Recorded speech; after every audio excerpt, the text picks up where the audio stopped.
ভণ্টি তুমি মেট্ৰিকটো ইমান ভালকে পাছ কৰিছা তুমি কেনেকেনো ঘৰত পঢ়িছিলা এবাৰ আমাৰ ল'ৰা-ছোৱালীসকলক জনাই দিয়াচোন মই জুনৰ পোহৰতো পঢ়িছো চাগে আৰু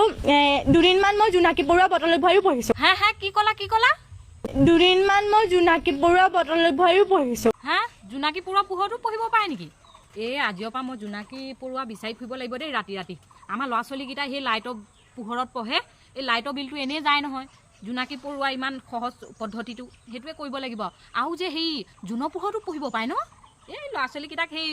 জোনাকী পৰুৱা নাপালে জোনৰ পোহৰতে পঢ়িবলৈ বাহিৰত পঠাই দিব লাগিব ৰাতি মই চকুৰে ইমান নেদেখিছিলো মানে মই বৰ্ডলৈ নেদেখো আৰু দূৰৰ বস্তুবোৰ নেদেখো মই বৰ্ডলৈ যিখিনি মানে পঢ়ুৱাই সেইখিনি মই নিজে অনুমানে লিখিছিলো হে তই চকুৱে দেখি নাপাও আকৌ জোনাকী পৰুৱা পোহৰত পঢ়িছিল কথা ক'বলৈ আহিছ